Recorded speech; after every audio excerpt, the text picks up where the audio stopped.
Okay, I'm moving forward here, people. Here we go. Thanks for your patience with me, by the way. Somebody said my friend Susan. Now, Susan, she understands me because Susan's father was in the military too. He was like one of those Top Gun guys, really handsome. And she was just a sweetheart. I just loved her. And she used to make me laugh and laugh in high school. We went to Roseville. Anyhow, she said, no questions, just want to wish you the very best of life. And she's always been that way. She's always been that way. I'd like to introduce you to someone. She wanted to, because she saw that I was live streaming, so she wanted to show up. And so here's my Miss Lillian. I'm going to have her lean forward. Look, I say Miss Lillian. That's mine, Miss Lillian. Hello. Hello. Is it? Okay, there you go, Miss Lillian. You've been on a live stream. Okay, so here's the question. This is from, this is from my Danielle. She's my baby girl too. That was my dog. You want to see my dog? Look, baby. It's a baby. It's a baby. It's a baby. Okay. You don't like to be. She doesn't like to be lifted at all. She doesn't. Okay, that's it. What are you doing? Come here. Sit down. You're so good, girl. Oh, so good. Okay. Do you know how truly loved you are? Not your gifts, you. That laugh, the loving energy you emit, the peace you bring when entering a room, these two can be considered your gifts. But you know what I mean. Daniela, you make me smile. And then it says, can you please send an urgent request to Source for a long, healthy life for you on my behalf? I already lost one, Mama. I need you for a long time.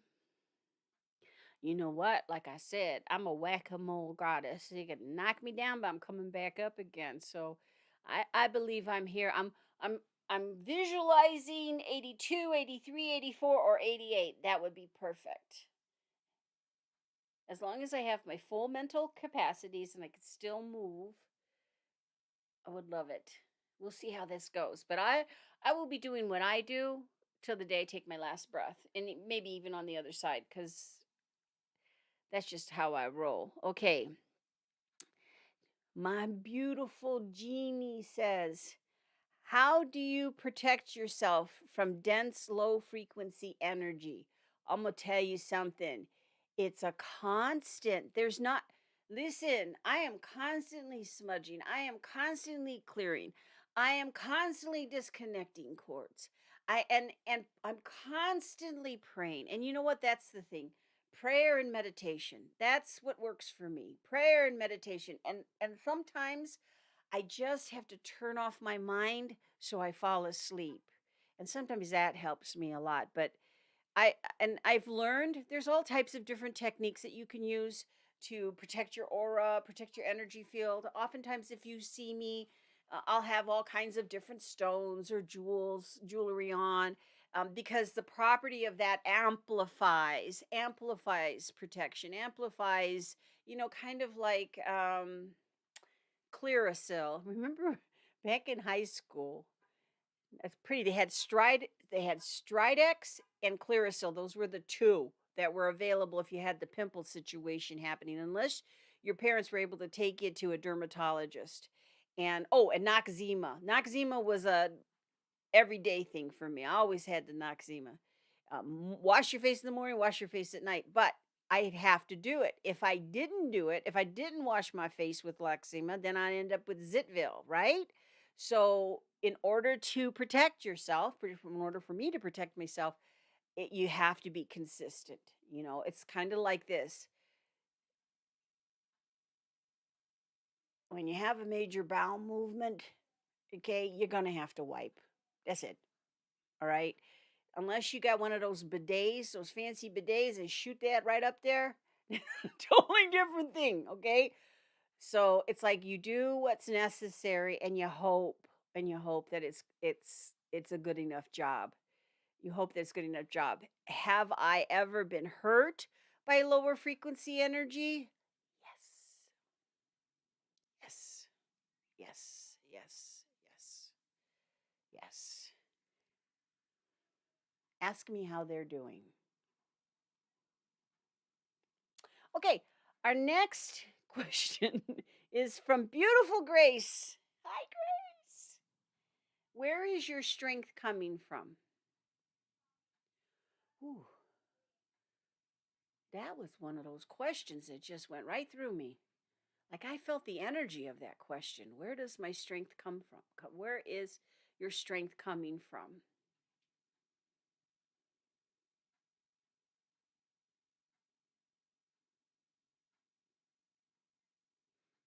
The big kahuna, God.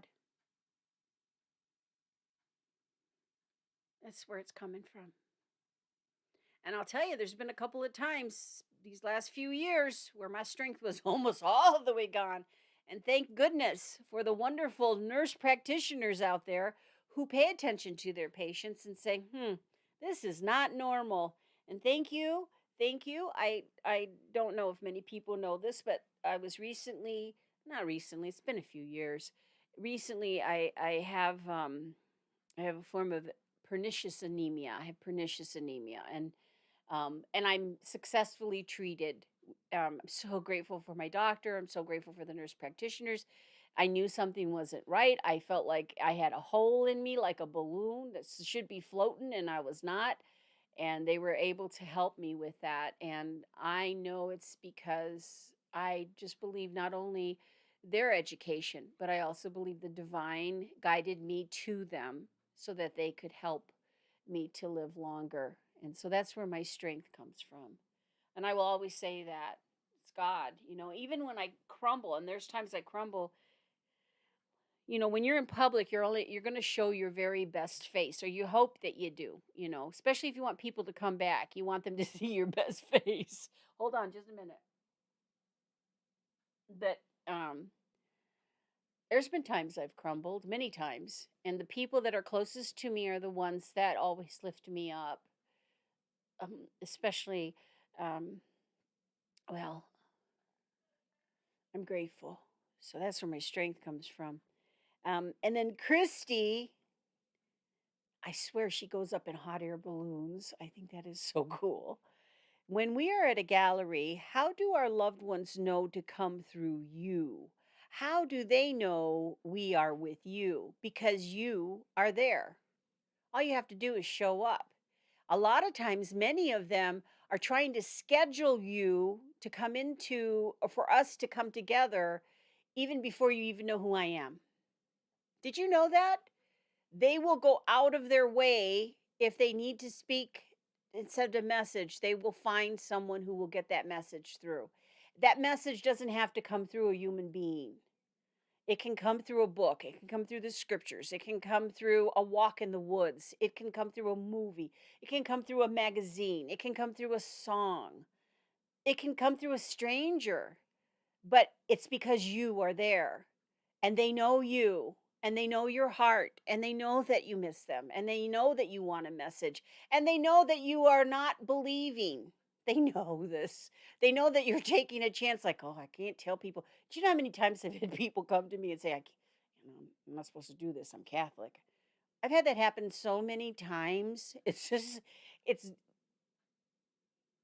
then I look at them and I think, then why are you here? Because they can't find what they're looking for other way. You go and you try to find comfort where you can, and I've done it. I've gone to counselors, counseling, meetings, wherever it is, doctors. You go where you can get help. And so how do they know? Because I got a reputation.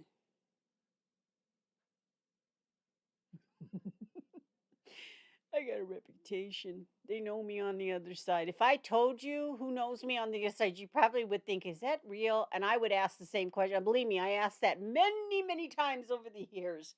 Is this my imagination? Is this my imagination? No. But I'll tell you this, my imagination makes it so much better. Because think of all the possibilities. Think of it. Okay, so next one. Oh, and when I'm in a gallery and there's a lot of people there, usually. A lot of people. I see audiences. So I see the physical audience, and then I see the audience that's all around, and not just in the audience, above the audience, surrounding the audience. They're just, and it's energy.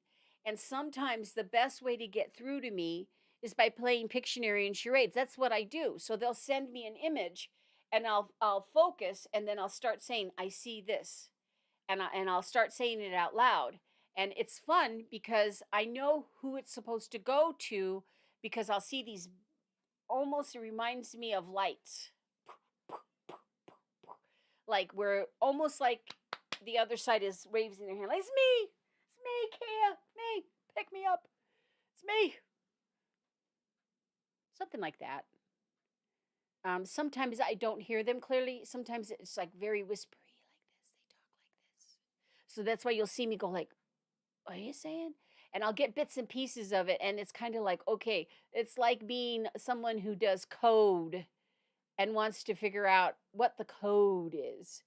Let me figure this out. I've had some fun times. One time, one of my dear friends in Florida, um, I did not know this because I had not met her before, but she came to me for a session, and I kept hearing this, deet, deet, deet, deet, deet, deet, deet, deet, deet, and I thought, what the heck is that? It sounds like somebody's doing Morse code. So I said it out loud to her. I said, sounds like somebody's doing Morse code. Here's what it sounds like. And I would do the dots and the dashes because I could hear it. And she wrote that down. I did not know that her father was a Morse code specialist in the military, and she was there to connect with him. Now, listen, I don't know that stuff. And listen, nothing with little tiny, I say this all the time, came to me and say, okay, tell them about the Morse code. It doesn't happen that way, people. I don't know where you guys get that. And the minute that it's acknowledged, I can tell if it's real or not. And so can the person sitting across from me, because you feel it in your heart. You know it. You know it's them, because there's no way I would know. There's no way I would know. And listen, I don't want to know. Honestly, when anybody comes to a gallery, even though I love people and I love their stories and I love our stories and I love everything that we shared, I don't want to hear it. I don't want to know it. Don't tell me why you're here. I don't want to hear about the sadness or anything. I don't. I just want to see you. Not because I don't care. I'm here to do my job. And if I get caught in this other stuff, I'm not going to focus on the message that's supposed to come through. So a lot of times, people, they have this whole thing. I'm pretty sure I'm consistent with this. Um, I ask people, keep your questions for the end. I don't want to hear your questions in the beginning. Maybe it would help people more, but usually, if after people have seen me for a while, if they want to do the questions in the beginning, that's fine. And I think I do that to myself to prove to myself that the information is accurate. Yeah. And so, no, I don't go on Facebook and somebody gives me a name. I'm going to have an appointment with the Kia on Wednesday, and here's my name. And she's going to go look on my Facebook page and find out everything about me. I don't have time for that. And I'm so grateful I've had a wonderful companion by my side who can validate how goofy I am when I'm not doing what my passion is. So it's interesting. Here's the next question. Let's see. Amy. Oh, I love Amy. Amy was asking Christy. I wonder if it's something like the movie Ghost, when Oda Mae Brown starts hearing Sam Weed, and then she holds that gallery and the ghosts come out of the woodwork, literally. Amy, bingo! There it is. There it is. Oh, and I've had times, let me tell you something. Sometimes these spirits, they want to be with their loved ones so much that sometimes they try to sit inside me just so that they could have that physical touch, that physical presence. And so I have to always be careful of that, because when they come closer to me, when your loved ones come closer to me, I can feel how they died. I can feel it, and it's not pleasant, okay? It's like, "Oh god, heart attack. Oh god, this." Now sometimes I'm not a doctor, so I don't know all the fine details, like aneurysm, embolism, all this other. I don't know all of that. I can just tell you this is the area cuz I feel it in my energy centers. I feel it in my energy centers. But yes, it's like Oda Mae Brown, and that's why I like that movie Ghost, because I've had moments like Oda Mae Brown where I'm in a session and somebody's trying to come in on the other side and I'm having a discussion with them, and the person across from me is thinking, what the heck is going on? Because there's some things I will not say if it's a violation, if it's a violation of something that's sacred or honorable. I won't do it. I won't. I won't. So if somebody on the other side who could be a mofo comes through and tries to be abusive in any way, shape, or form, I cut off communication. It ain't happening. Not happening. I'm not the seer for them. Go somewhere else. Okay. Then my Betty writes, she said the same things. How do you block out certain energies and spirits and let others in? You just discern. It's important for you to discern. I have had people who have come to see me that think that all seers are like me, and they're not. Okay. Intention is the key. Why do they do what they do? What is their intention? And I have had to be very discerning. And I'm even more discerning now than I was before. And I ask you to be discerning. Even if someone is the be all, know all, been published on TV, everything like that, if they say something that's contrary to what your energy field knows is true, go somewhere else. You don't have to sit there. You don't have to justify. Go somewhere else, okay? And listen, if you go to someone and they're saying they're talking to the other side, and I say this so many times. I say this at galleries too. And they say to you, "Okay, give me $900 and I'll take this curse off of you, because your loved one is suffering on the other side." Politely say, "Thank you, no thank you, get out of Dodge, get out of there." Okay, that is manipulation. And you better bet there are manipulators out there. You better bet there are manipulators in all occupations and all aspects, even in religion. So discern. And if you've had a bad experience, you know not to do that again. You only have to have one bad experience for you to say, okay, that's it. I don't need that anymore. Okay. Oh, my beautiful Beth. She says, do you feel the love we feel for you?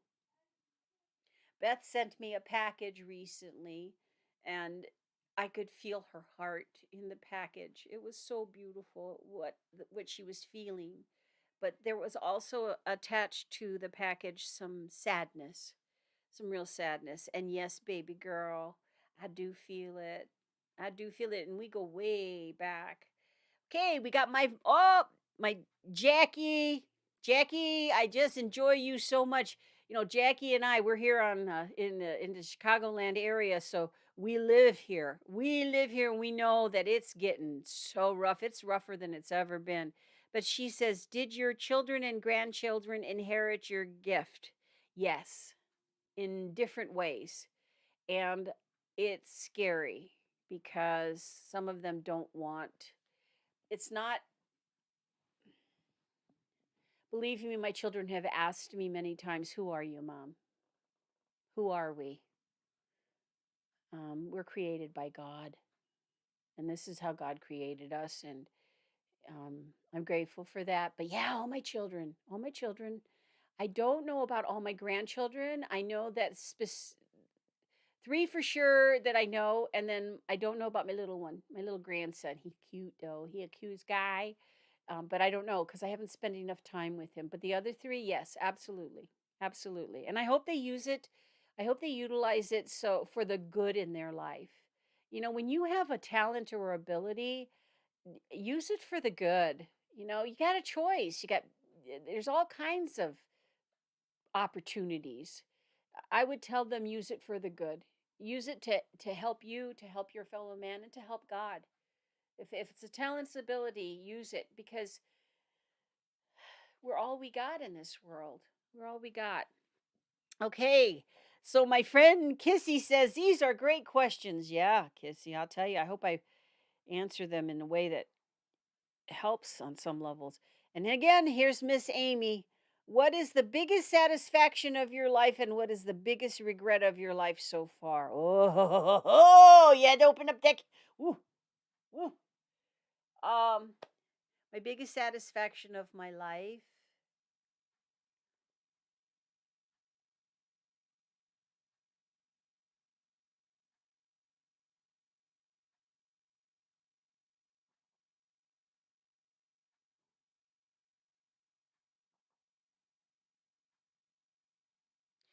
I have to go back to that because when I went into my own heart, asked that song, I can't get no satisfaction. That wasn't playing in my heart, but it tried to play. And then I'm thinking to myself, I have so much satisfaction in my life. I have so much satisfaction emotionally, mentally, physically, and spiritually. But this other question, what's the biggest regret of your life so far? Not walking away sooner, not believing that God loved me enough and believed in me enough that it was okay to walk away from abuse.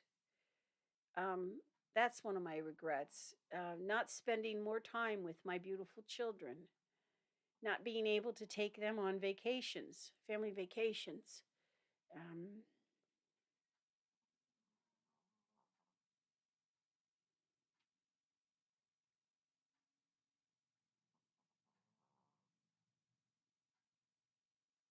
Not telling someone that I love them enough that they knew it.